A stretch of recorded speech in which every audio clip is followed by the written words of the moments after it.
وقال الله تبارك وتعالى في موضع آخر: من عمل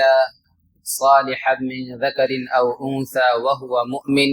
فلنحيينه حياة طيبة ولنجزينهم أجرهم بأحسن ما كانوا يعملون. قابل قدر حاضرین مصلیان محترم اور پس پردہ بیٹھی ہوئی خواتین اسلام، ہر طرح کی تعریف و توصیفات اللہ وحدہ لا شریک کے لیے ہے، جو تمام جہانوں کا پالنہار ہے اور اپنی ذات و صفات میں یکتا اور یگانہ ہے، اور درود و سلام نازل ہو تمام انبیاء کرام علیہم السلام پر، بالخصوص ہم سب کے آخری نبی جناب محمد رسول اللہ صلی اللہ علیہ وسلم کے اوپر۔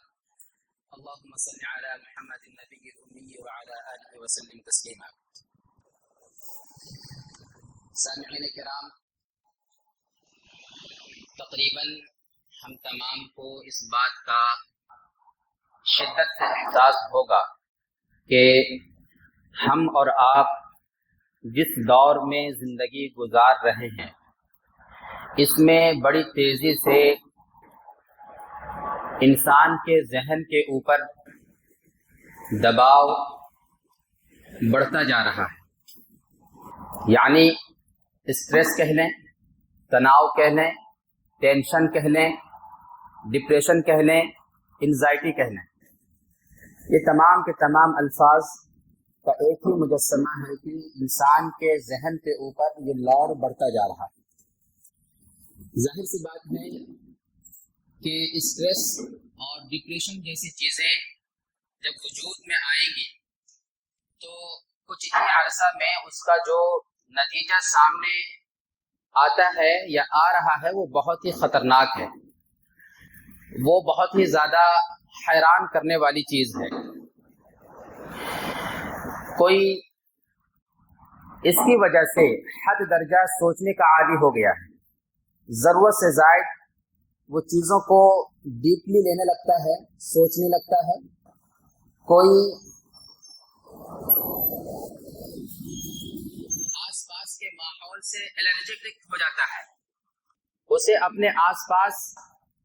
کہ لوگوں سے چڑ ہونے لگتی ہے، وہ اکیلا اور تنہائی کا محسوس کرتا ہے۔ اسی طریقے سے بعض احباب کو ہلکی سی آواز بھی برداشت نہیں ہوتی، تھوڑی سی اونچی آواز میں بات کریں گے یا گفتگو وہ سنیں گے وہ پریشان ہو جاتے ہیں۔ کسی کو روشنی سے الرجی ہو جاتی ہے، کسی کو اندھیرے سے الرجی ہو جاتی ہے،